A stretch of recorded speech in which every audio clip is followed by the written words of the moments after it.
Hello everybody, I'm Dr. Simion Costea, Jean Professor at Petru Maior University of Târgu Mureș, Romania, and visiting professor at VUB at the Institute for European Studies in Brussels. I will present today the European Union's Eastern Partnership.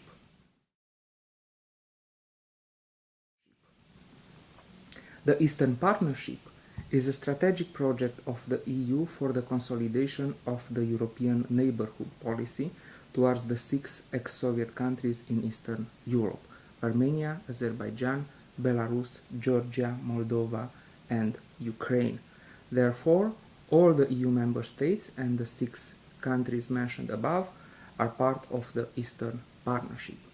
At first, the project was proposed by Poland and Sweden through their foreign ministers, Radosław Sikorski and Carl Bildt, at the General Affairs and External Relations Council on 2008 in Brussels. The project was approved by the European Council in June 2008, together with the Union for the Mediterranean proposed by President Sarkozy. The Eastern Partnership Summit in Prague in May 2009 is a major step in defining and applying the project. The EU has a strong geostrategic interest in having a ring of friends in the Black Sea area in order to ensure its peace, security, and stability at the eastern borders, but also to ensure the security of its energy supply. The aim of the Eastern Partnership is to develop the relations between the EU and the 6 countries of strategic importance on the basis of the European values: democracy, the rule of law, respect for human rights, the principles of market economy, sustainable development, and good governance. The 6 republics are interested in intensifying their relations with the EU and in benefiting from the political and financial support of EU, even if each one of them has its own aims different from one another.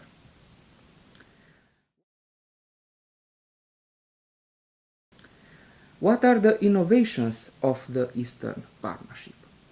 First of all, new association agreements, which may include free trade agreements for the countries that are willing and ready to make such commitment with EU. Secondly, encouraging the development of the new free trade area, EU-Eastern Partnership. It's important to have this economic approach in benefit of all the EU member states and of the Eastern partners. Progressive integration in EU economy by adopting a differentiated approach according to peculiarities of the partner economies, including the making of commitments from the judicial point of view concerning legislative approach. Increased energy security for EU and its Eastern partners. Financing is foreseen for the investment in infrastructure, better regulations, energy efficiency, and more effective systems of preventive notification in order to reduce the risk of interrupting gas supply. Signing mobility and security pacts and a future visa liberalization is foreseen for the citizens of the 6 republics who will want to travel in EU. The beneficiaries would be 76 million people who live in the 6 republics. Other innovations of the Eastern Partnership: increased people-to-people contacts and greater involvement of civil society and other stakeholders, including the European Parliament. This is done throughout civil society forums and by founding the Euronest Parliamentary Assembly. Programs financed by EU for improving the administrative capacity of the 6 republics, for supporting the economic and social development. Creating 4 multilateral policy platforms of cooperation, including reunions concerning democracy, good governance, and stability, economic integration and convergence with EU policies, energy security, contacts between people with a view to supporting the reform efforts of each eastern state. The 5 flagship initiatives: Border Management Program, SMEs Facility, Electricity Markets Integration, Energy Efficiency and Renewables, Developing the Southern Energy Corridor, and Cooperation concerning prevention, training and response to disasters.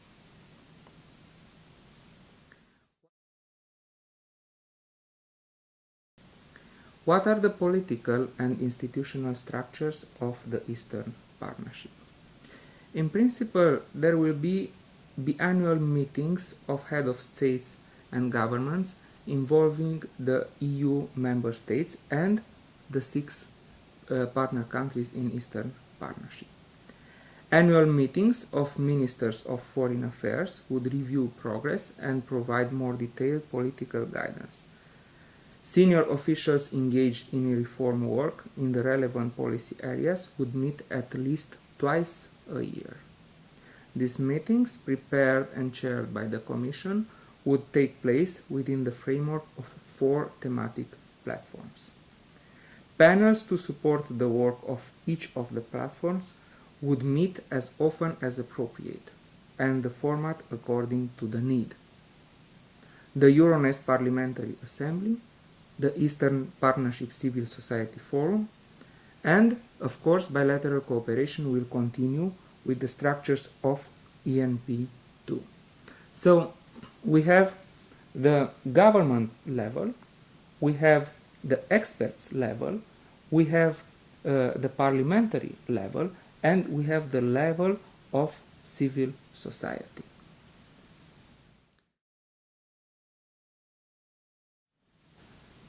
What is the relation between Eastern Partnership and Russia? The Eastern Partnership does not include Russia, but it develops together with the strategic partnership EU-Russia. Despite the accusations brought to the leaders in Kremlin, the Eastern Partnership is not an anti-Russian initiative. Throughout this project, EU answers to a will expressed by the countries in EU Eastern neighborhood, which want to deepen and extend their relations with the European Union. EU representatives always point out that the members of the Eastern Partnership will need good relations with all their neighbors, including the Russian Federation. Russia is still a strategic partner of EU, with whom they are negotiating a new comprehensive agreement. So the Eastern countries should not choose between Russia and EU. They have to have good relations with both. And also EU wants good relations with Russia. But what is essential is that the Eastern countries should respect the European values and should develop the relations with the European Union at political level and at economic level. According to the declaration in Prague, the third states, especially Russia, will be eligible for participating in concrete projects, activities and reunions of track platforms, in case this participation corresponds to the objectives of the specific activities and to general objectives of the Eastern Partnership. So Russia is eligible for some activities. What about Belarus, Azerbaijan and Armenia? Belarus is the last dictatorship in Europe, and Armenia and Azerbaijan have authoritarian regimes which violates human rights.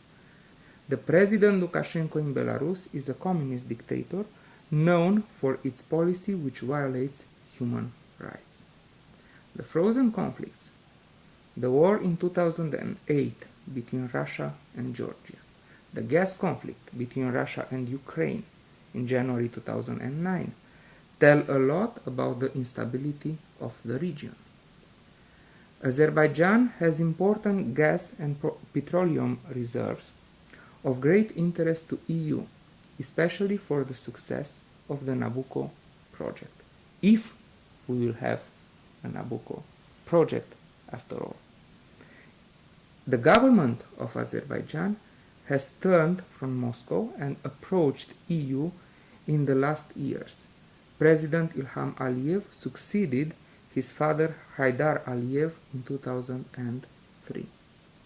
On the contrary, Armenia has strong relations with Moscow, and it never intended to approach EU too much. Just like Azerbaijan, Armenia has an authoritarian regime. Serge Sargsyan is the president, which limits the freedom of speech. This is an evaluation of experts in the field. This is an evaluation of professors and authors which analyzed the essence of those regimes.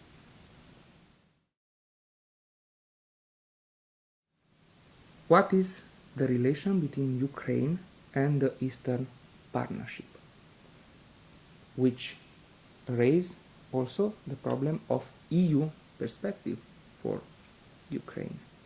Ukraine is very important for the Eastern Partnership because of its enormous size. It has a large population and a large territory. Because of its aspiration to join the EU after the Orange Revolution and its special geopolitical interest in Russia's foreign policy.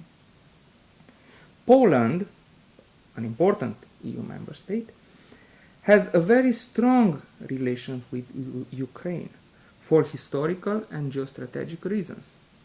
Poland has initiated the Eastern Partnership in order to meet the needs of Ukraine, and the Minister Sikorski repeatedly said that his project is meant to help the Eastern countries' future accession to the EU. To the south, we have neighbors of Europe. To the east, we have European neighbors. They all have the right to apply one day for EU membership. That is true. The Article 49 of the Lisbon Treaty is there, and one day it should be used. At the same time, Kiev has criticized the Eastern Partnership because it brings about too few decisive progress. It does not offer a clear European perspective for Ukraine, and it did not answer to President Viktor Yushchenko and Prime Minister Yulia Tymoshenko's strategic objective of accession to EU. These dissatisfactions have been expressed by the President of the delegation to EU-Ukraine PCC, who declared in AFET committee in the European Parliament that the Eastern Partnership does not bring about many innovations in comparison to the European neighborhood policy, that it is a beautiful package which is empty inside. So we have also this critical point of view regarding the Eastern Partnership. And I want to underline that also the present regime in Ukraine with the President Yanukovych declared its objective to close to develop the relations with the European Union and to pursue the way towards the European integration.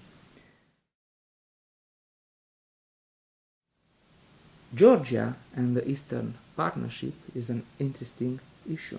Just like Ukraine, after the Roses Revolution in 2003, Georgia adopted a vigorous pro-Western orientation, and many members of the European Parliament and journalists considered it as a country with many possibilities of accession to European Union and NATO. But, just like Ukraine, Georgia was not invited to enter to NATO during the summit in Bucharest in April 2008, and it was very disappointed, and besides it took reprisals from Russia. The image of Georgia was deteriorated when President Mikhail Saakashvili's regime repressed the opposition manifestations in 2007, and then after the Georgian-Russian war in August 2008. EU defends the principle of territorial integrity of Georgia, and it does not accept the independence of the breakaway regions South Ossetia and Abkhazia. But many members of the European Parliament and European diplomats criticize Saakashvili for launching the war that triggered the disproportionate Russian reaction. The great powers do not want to bring tensions in their relations with Moscow for the interest of a small country. Now, in Georgia is democracy, of course. Saakashvili is very pro-Western oriented, but he is in conflict with the Prime Minister Ivanishvili, who is his rival and who won the elections, the parliamentary elections.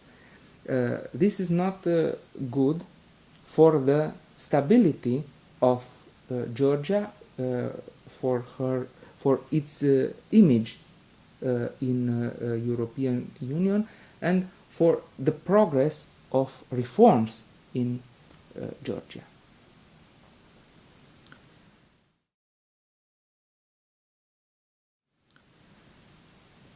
In 2011-2012, the Republic of Moldova is the most democratic and the most pro-European country in the Eastern Partnership. In 2013, having regard to the evolutions in the neighborhood, in the eastern neighborhood of the EU, Moldova remains the most democratic and pro-European country from the Eastern partners. And we hope that one day the Article 49 will be used in order to open the way for Republic Moldova to become a candidate country. The Alliance for European Integration and its government won several successive elections in 2009-2011 and implements pro-European reforms.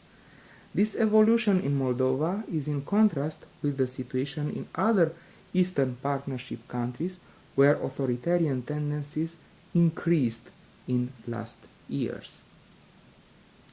The European Neighbourhood Policy instrument budget for Moldova was important in the last years. An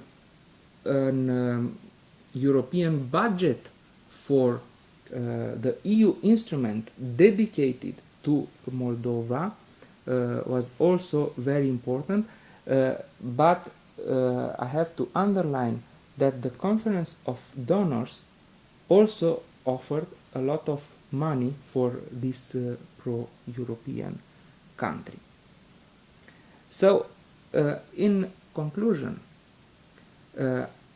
in our Eastern Partnership, in Eastern neighborhood, we have European countries that one day will have the chance to apply for EU membership.